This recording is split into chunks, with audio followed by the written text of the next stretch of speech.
Welcome to Overcaffeinated and Out of Effs, the podcast for burned out, career-minded moms who are ready to stop pretending everything's fine and feel like themselves again. I'm your host, Christy Amir, burnout coach for moms, licensed therapist, and mom of two.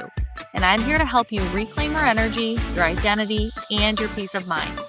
Whether you're lying awake thinking about the 87 things you didn't get done, or silently resenting the people you love most, this is your space to feel seen, supported, and not so alone. So grab your coffee, hot, cold, or day old, and let's get into it.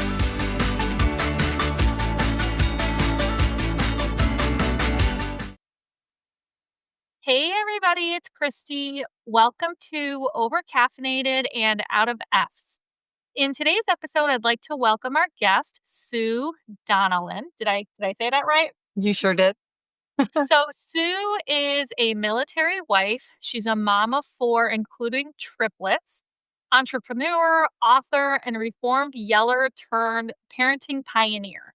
With over 20 years of experience, she has helped countless families worldwide break free from generational cycles of challenging parenting through her leadership-driven parenting methods. She is the author of Secrets to Parenting Without Giving an F and the creator of the Fight Free Parenting course, which teaches her signature parenting in advance method. Through this approach, parents go beyond simply improving behavior. They also create accountability and develop skills to foster genuine, lasting relationships with their children. Sue's method emphasizes unlearning outdated parenting patterns and building trust through respectful, cycle-breaking strategies. She believes true parenting success lies in raising children who not only feel valued, but enjoy being around their parents for life. With her no-nonsense, compassionate guidance, Sue inspires parents to transform their relationships and raise confident, happy kids. So, Sue has clearly done a lot. I have invited here today, we were just talking a minute before we got started here, and she was talking about, her own experiences, as a mom with a business.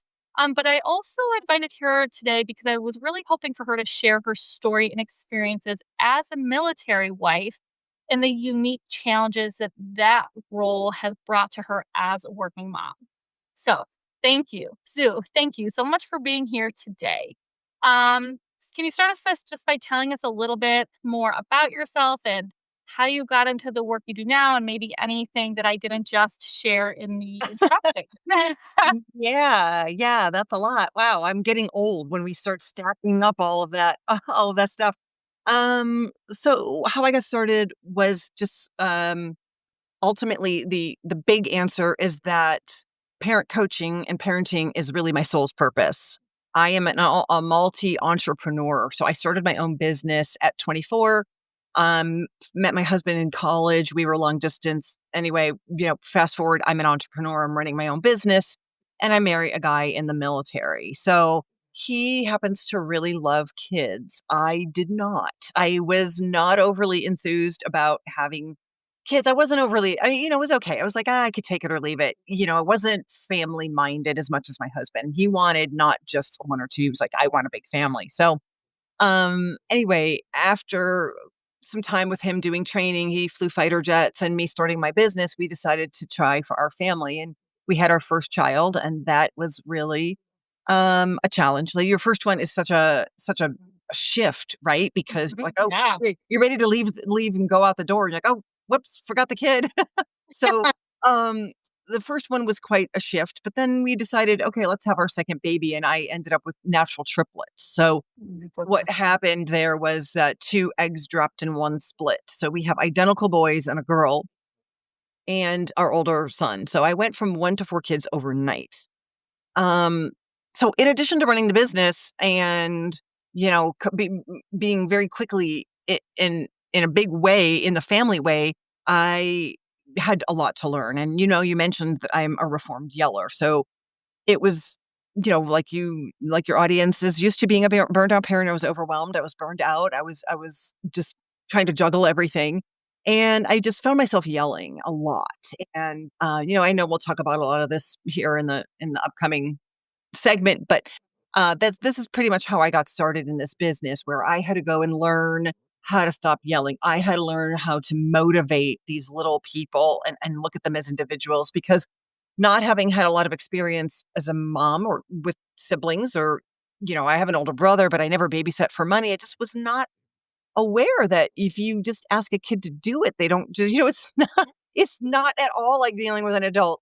So I had a ton to learn. I was just thrown into the deep end, and in my effort to become a better parent and to understand that my behavior was not getting the results I wanted as a mom who was very busy with all of these, my business and my husband deploying and all of that. I ended up going back and, taking classes and studying behavioral psychology and all of that. So in addition, on the side, right, I was reading and studying Mhm. that. So that's kind of how I got into this, because maybe it's just that I'm competitive, but, I it's just like, "Yeah, I'm not, these little kids are not gonna beat me." I'm not gonna, like, I'm gonna get them to behave, like, well, I've gotta figure this out. So, that's how I did this, and I've been mentoring and coaching parents. My kids are now the triplets are 24, my oldest is 27. I've been at this for about, a little over 20 years now.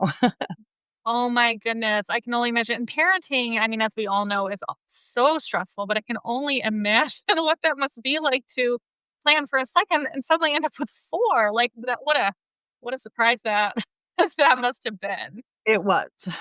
Yeah, and so, it sounds like in addition to all the regular parenting struggles, there was just it sounds like it was multiplied for you. Yes. But then with that being said, there's also this added layer of being a military spouse, Yeah. right? And Mhm. so because I imagine that that is something that a lot of people can relate to. Not a lot of people obviously cannot relate to that, and it's just I imagine gave you a very different experience in a lot of ways. And so I'm curious, like, what did life look like for you when you first became a mom alongside your spouse's military career? Well, we were, long distance for quite a while, then we got married, and that was the first time that we really kinda lived in the same town. We met in college, but only dated for about 5 months, and then we finally got together. So we enjoyed a couple of years, about 3, 4 years of married life before children. My husband was in a variety of different phases of training. He flew A-10 fighter jets, and that required a variety of different, like, 4-month training stints, and then a 2-month training stint, and, so by the time we tried to sort of front load as much as we could before we had kids. So he has to do something that they call a remote, where he had to go over to Korea for a year. So we opted to do that prior to having kids, but we then, while he was gone and in between our trips to see one another, we did try to get pregnant with our first, and I did spend the first 3 months pregnant without him home, which is, fine.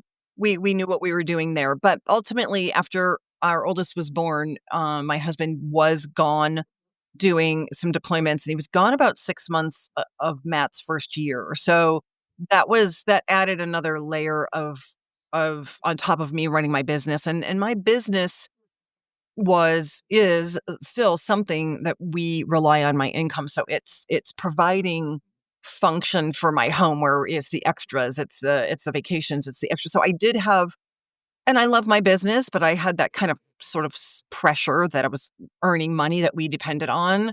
I Mhm. had clients that were depending on me, in addition to, on the back end, knowing that my husband was gone for 3 months here, 3 months there while I had my first child, and I did rely on my mom and my family to help, because when you're in the military, your family is really, are the people that you're deployed or that you're living with. So we moved to a small little sleepy southern town, and all the other wives were really my friends and my family at that time. So we do rely on one another to support each other. But at the end of the day, right, they were raising their family, I'm raising mine. Uh, you're still exhausted. You're still very, very tired trying to balance it all with a baby. Well, I'm sure, and that's one of the things that I was wondering about because, when I one of the things that I talk to so many moms about, I'm sure so many other people have heard this from other places too, is this idea, the importance of leaning on a support system. And obviously that's going to be different for everybody. Some people have a much stronger support system than others. It's going to look very different. But as a military spouse in particular, I hear people talk about, yes, the support we get from other military spouses and how that can be very important and valuable and valuable. I was saying and valuable, not invaluable. Yeah. But it's just very, very important, especially because I know for a lot of people there is moving around and whatnot. And so I'm wondering like if you found that easier, harder, to build that support system having moved around the way that you did? We were able to sort of structure my husband's career to where we stayed in one spot because he went to training, so I stayed in the small town. And then we opted for him to do, preemptively that Korea year remote and while I still stayed in the town. So I managed, and this was all pre-thought and strategized by the 2 of us. I managed to stay in one place for 6 years while he went out and back, out and back. So that helped me build a foundation for my business. My business does not rely on the local area. I work nationally, so I was able to whatever clients I built, I could take it with me wherever we moved. And that was also done strategically when I built my business, knowing I was marrying a guy in the military. I was very, and this was 30 years ago. Like this was before people worked from home. This was before we had such freedom and technology that allows us to do the things that we can now. But so I think that everything is possible, right? So if with certain techniques and certain discipline and certain processes, it is possible to have a child and to support a husband in the military who does deploy and have something for yourself as your own business. Now it did require me working a lot, but I do have some tricks up my sleeve that would help anyone, whether you're in the military moving around in a town where you don't know people, or whether you're in a town where you do know people. One of the things that I did was I would take the baby for a walk, and there was a big building, old folks, like not like what they're doing these days with independent living and all of that, but it was like an apartment of some retired elderly people. So I just went in and talked to the building owner and said, "Hey, I've got a child and I work from home and I would love to get some type of able-bodied grandma that might wanna come over 3 days a week for about 3 hours." And that I got so many takers. We put a little bulletin up, and these women, they're moms or grandmas, and can they still have their faculties, they're not, with dementia. I mean, they're just older and living on a fixed income, and they were jumping at the chance to be able to hold a baby and help a mom out. So I did do, and then there are also some churches where you can go and for free, they have like employment agency or opportunities for somebody like looking for extra work. And I did that. I took advantage of that in one of the other towns that we lived in. So I was able to get somebody to come in and help me just, like I said, 3 days a week, whether it meant leaving and running errands without having to take the baby, or it meant going and shutting my door in my office and just being able to finish what I needed. And I think that is a very important takeaway, is like, we have to ask for help. And, we talk about burnout, and sometimes we don't need to be a martyr. We don't need to do it all. We can do it all. Okay. Mhm. I'm all about empowerment, and I lived the life, 4 kids, a full-time business. Things are possible if we want to work hard and we can be disciplined and have a process. But we don't have to do it all without asking for help or outsourcing. And especially when the kids are babies, it was very easy for her to just feed him a bottle and hold him and, put him down for a nap. When I was home, I was still there, Mhm.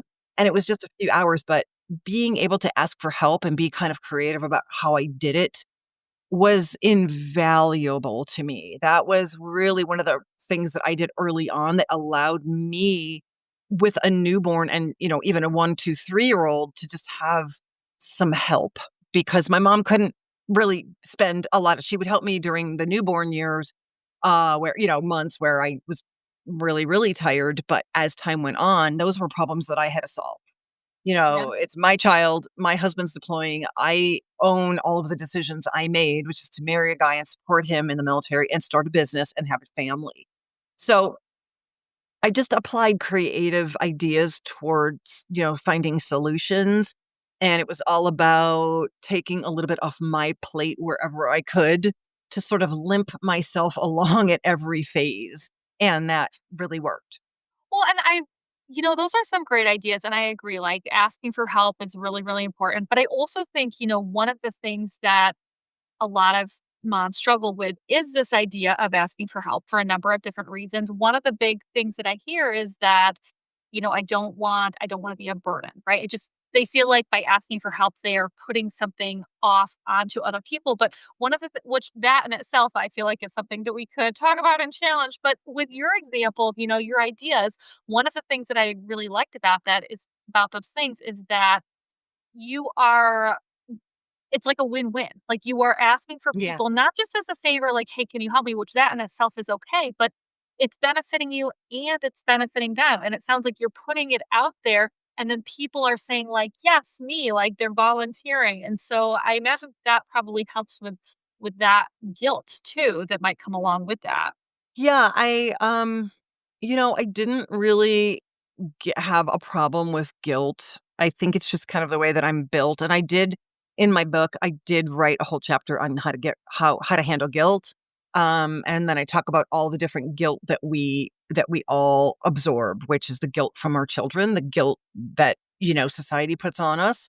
I have a variety of explanations on guilt and how to handle it.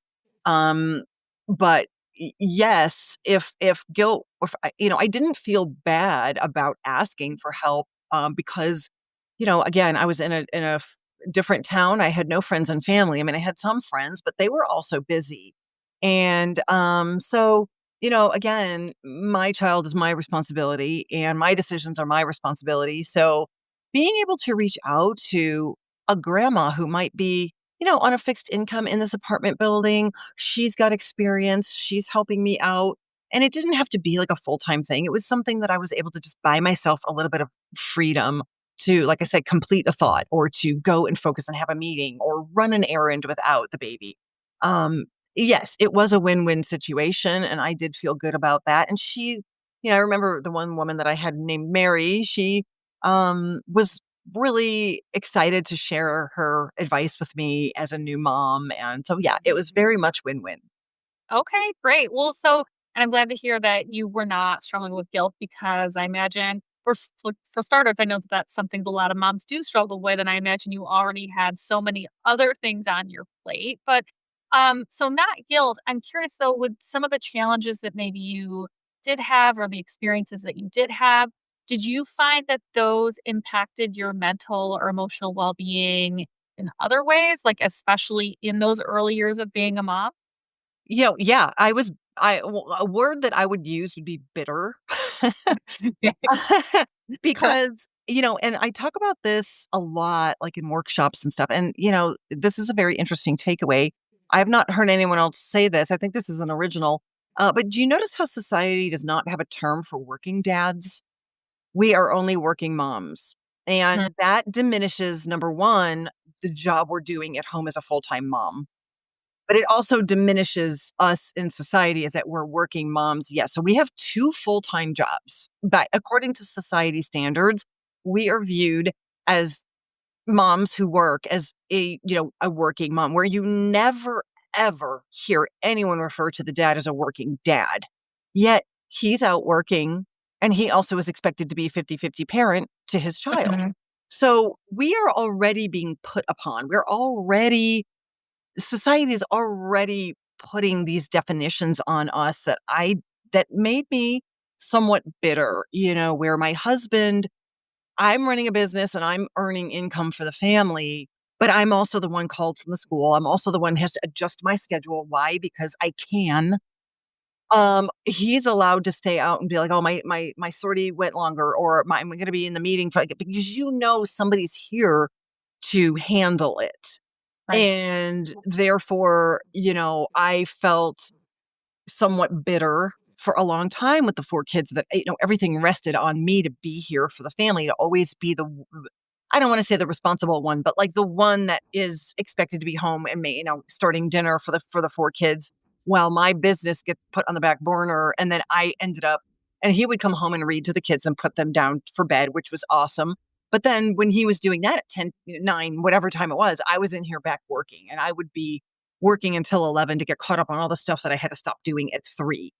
Mhm. So bitterness is what kind of defined me for a while Okay. until, you know, and so that's just how I take it. It didn't turn into like a depression or anything like that. It was just kind of an anger of a, just the expectations that are put on me, um, in terms of firing on every level, and those expectations just that I have to show up and be able to be doing running on every cylinder, Mhm. and so yes, it was challenging, and early in the early days, no kidding, with 4 kids overnight, I was literally napping at red lights. Mhm. And it's really no wonder why I was yelling because, I was tired, I was stressed, I was frustrated, I didn't know what else to do. Um, which is partially why I went back, to school, learned behavioral psychology, and learned what the things that I learned. But yeah, I mean, we can get to that in a minute here. But yeah, I did have those moments for sure. Well, yeah, and you make a really interesting point about this, like, idea of, like, working moms, working dads. I mean, yes, working moms is something that we hear about a lot, but yeah, that's a really interesting point. And so with all of that you've just been, talking about, did you ever feel like you were isolated or unseen in those sacrifices that you were making? And if so, how did you cope with that? Like, how did you cope with that bitterness? Yeah, I did because back in the day, I was really one of the only people I knew that worked from home, and I had my own business. And a lot of the moms now, my heart goes out to the moms that were leaving their house and having to go out and then come home. Like that, I was at least home. So if the kids got home from the bus or whatever, I was here. So yeah, I did. I think one of the things that really kind of helped me was being able to grab control of my own responsibility. At the end of the day, and part of what I talk about in my coaching with moms and parents, is the what part do I own? What part am I in control of? What is where? So I pretty much thought I I need to own this myself and figure out my way forward. And I was always willing, and I do talk about this in my book as well. It's like I've got a decision-making process where I zoom in and zoom out. I'm able to apply big picture logic to my micro moment, and I have a whole process that I teach about that for moms that are overwhelmed and burned out. And it ideally is what I ended up teaching myself, Mhm. because I've got this business. We depend on the income. I've got these kids. I don't. It's me or no one. My husband. Yes, he had his deployments. He was deployed 5 times. When he was home, he was an amazing father. So there's for the moms that are out there that are doing it all without help, Mhm. I do offer or, suggestions and ideas on what the techniques that I use to help me through those moments. Um, Mhm.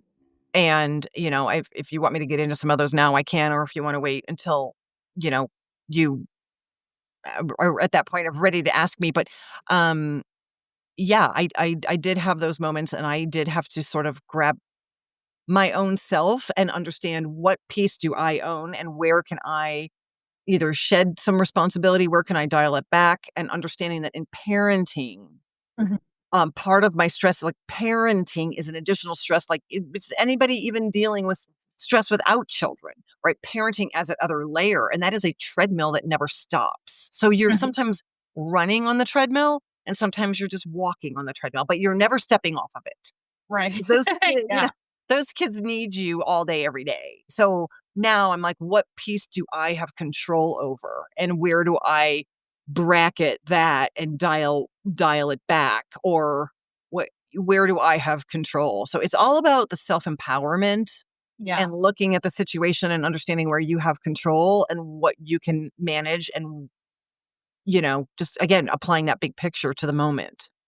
Right. Yeah, no, absolutely. Well, and in terms of like I hear what you're saying, like empowerment and figuring out like recognizing what you can control and things like that to cope with the stressors and the burnout. And but I'm curious, like, how did you even know like 4 kids, triplets? Yeah. Again, like that is a lot for anybody, I would imagine, And so one of the things that I talk about a lot is the difference between stress and burnout, and how people use the terms interchangeably, but they are different. And so I'm curious, like, what did burnout look like for you, like when you were in the thick of it? Because again, like you had a lot going on. Okay, so burnout accumulated, okay, so yes, thank you. That's a great question because I was able to sort of, like I've said, limp myself along with my attitude. Um, Mhm. and then I did reach a critical point where I was, my husband finally swooped in and took the kids camping and gave me a weekend, maybe like a 3-day weekend. I was at the point when we talk about burnout. I was at the point where I was, like, gonna go to, like a those hotels that are, like, long stay Like, hotels, it and I it was ready so to go yeah. book myself for a week and just tell him, "I'm stepping out, and you can solve it, and you can take time off work." When I talk about bitter, I had my moments where I was just like, I'm not I'm done being the one towing the line right now, and, you can get somebody to come in and help you, a little grandma to come in, buy yourself some time, and then the kids start school, so then you breathe a minute and you're like, okay, I have a tiny bit of a break. But then, somebody told me when the kids were young, like under 5, they're like, oh, you're not even busy yet. And I was like, what? You don't even know what you're talking about. Well, they were not wrong. They were not wrong because you transfer the amount of work you're doing getting up and changing diapers and feeding and all of that, and now it transfers to a whole psychological load. So now we're dealing with a lot more parenting, mind stuff, and that's a wear on your mind. But so even though the kids were in school and so forth, I still found myself at that point. I want to say the kids were about 8, like 6 to 9.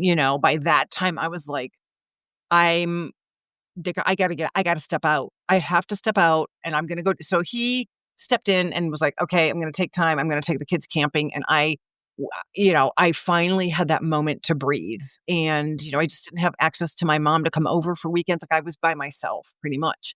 And Yeah. then, he was home. And when he was home, he was fantastic. But, the majority of everything kind of Yeah. rested on me to balance. So that's what burnout looked like to me, is me just saying, Uncle. Um, and one of the other times that I remember really just being at my wit's end was, when my husband got deployed and he was gone for, I don't know, 5 to 8 months or whatever it was.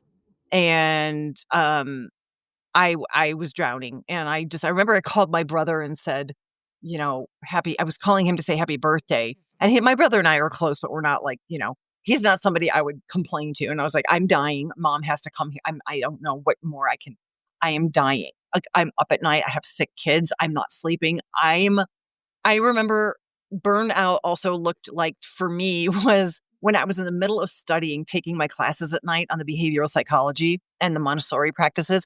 I would go out to dinner. I would get my little grandma to watch the kids at night.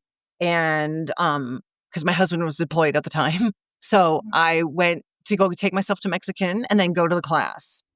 And there was this cute little waitress at the Mexican restaurant, and I was, like, so desperate. I said, "Could you come on Sundays? Like, do you like babysitting? Could you just come on a Sunday to just give me a break on the weekend?" It was just such a steady diet of kid, 4 of them, and the energy of them, and I just you just need help. You just Yeah. need help, and you'll take it in any way that you can get it. So Oh, that's how burnout looked for me, is me just grabbing hold of whatever I could to just give me a moment to breathe.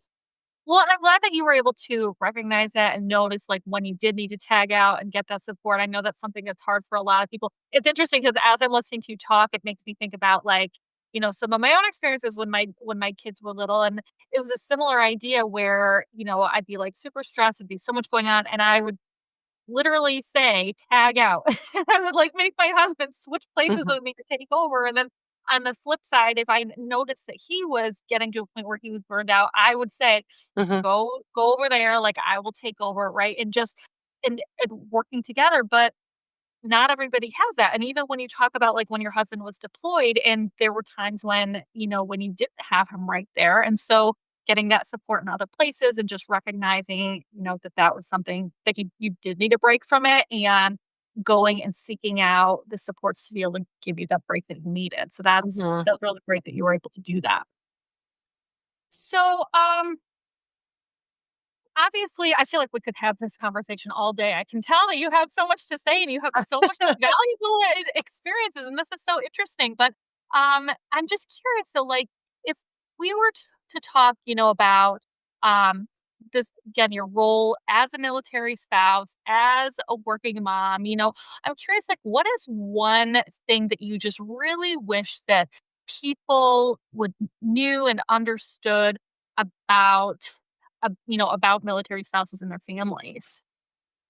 Okay, so specifically about military families. I mean, just like we volunteered. That's number one. My husband volunteered. Nobody is forced to be there. Everybody is passionate about being there, and they love being there. And in my case, willingly, gleefully supported him, knowing what I was marrying and knowing, not knowing how that was going to feel in the moment, but like going, I'm in it, and we're in it through thick and thin. And a lot of the military families have um, the same, approach to life. They're out. So many of the families and women that I've met have embraced the fun of going to live in different places for every couple of years and put their kid, go overseas and take these opportunities. The military offers so many benefits for families that I think a lot of people don't know. Just the academic, school benefits and healthcare benefits. And, yes, it is hard to have your husband or your spouse, deployed. However, it really in a good solid relationship, it really bonds you and it makes the time together so much more special. And I think just like that's the biggest takeaway is that we all want to be here. We all volunteered for this. We all embrace it and it's a very unique and fun lifestyle and I have never met a single person affiliated with the military in any walk of life that looked back at their career and said, I wish I didn't do that. Every single one looks back and says, what a ride. Like, yeah, we had our hard moments, but the hard moments are what make the other moments all the sweeter. So I Mhm. would say that would be what I would say. That's amazing. Yeah, no, thank you for that. That is really amazing. So then so for the people who are listening today, obviously you have a lot to offer. You have your coaching, you have a lot of this experience. So where can people learn more about you and your work? Well, my website is askmomparenting.com. And then I've got Ask Mom Parenting on YouTube, on Instagram, and Facebook. So I also have a private Facebook group for, it's called Yell Free Parenting for Exhausted Moms. So Okay. we've got a private group and I put special content in there and we have conversations and we help each other through. So that's fun and that's a free group, and it's private. So there's a variety of ways, but you can start with the askmomparenting.com and that'll take you everywhere else. Okay, great. So, and for everybody listening, I will include all that in the show notes so you can, check that out if you are wanting to learn more about Sue and connect with her. So, before we wrap up for today, if you could leave the listeners with one piece of advice, and whether you're speaking directly to other military spouses, maybe moms who are struggling, or just moms who are managing stress of their careers while raising kids, like what would that be? The number one thing that I said over and over was I have a system for everything. And again, that's applying my big picture mentality. I always run every stressful moment when I find myself, I can't get a breath or I'm overwhelmed. I zoom out to the big picture. The big picture lens helps me answer, well, so what? Well, so what if I don't get to the gym today? Well, so what if the kid, so what? So my big picture lens allows me to let go what doesn't matter in that moment that is overwhelming me. But I have a system for everything. And when you have a process that is established in the home, everybody follows that process. So whether it means my one of the things that I did was I would have a shopping list and it was up for the world to put up, whatever you need. If you ate the last Oreo, you better put it on the list because I'm not buying it if it's not on the list. So Yeah. everybody had a say in this process. They always understood mom shops once a week. If it's not on the list, I have to wait. So like it starts with, being able to have this system that everybody falls into is consistency and it's accountability. It bakes all of those things into the family and into the kids. But my husband, it allowed my husband to be out doing his job and come home and fall into the system that was running. So everybody knew what was expected. And whether it was like my sticky notes out wherever it was, but anything, I just had a system for everything. Everybody knew what to expect. And, you're in charge of your own system, but just zoom out and go, okay, this feels overwhelming. How can I apply some efficiency to this moment? Wait, the kids are throwing all their coats on the floor.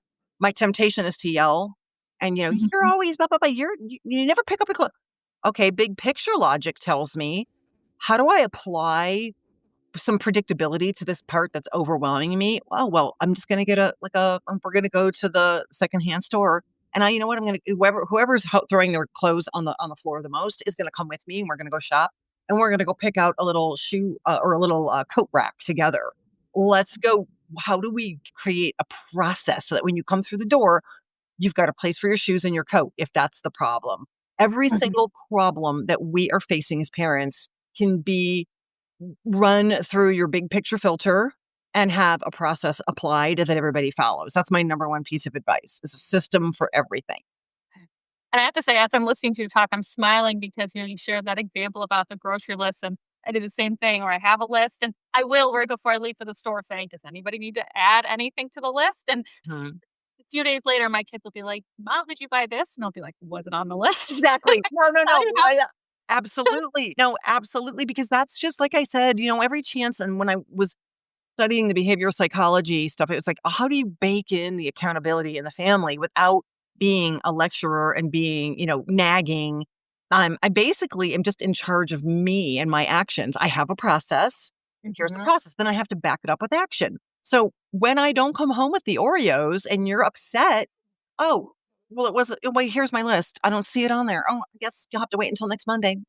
Yeah. And I'm not gonna go back out. I'm not gonna go make it better for you. I'm not gonna go buy them because I feel bad because, you knew the process. So that really helps in parenting in a variety of ways. Yeah. And the whole home and everything can be set up with that same accountability baked in to the way I run my process. So now I'm taking stuff off my plate and I'm not chasing my tail because I'm so stressed. Well, and to your point, yes, it's like helping in multiple ways, right? Because it's protecting you, it's protecting your time, it's protecting your peace. It's a boundary essentially, and also it's teaching them accountability. And Mhm. so multiple benefits there. So, Right. well, again, thank you so much for being here again. I know I said that before, but I feel like there's just so much valuable information in here, and I really appreciate you taking the time today. Thank you for Um, having me. yeah, of course. And so for the moms who are listening, as always, if any of this resonates with you or if you found any of the things talked about today to be helpful or valuable, please feel free, go check out Sue, check out the sources that she has available. And then also if you need any other additional support, please share this podcast with other moms, who might also be struggling because we are all in this together.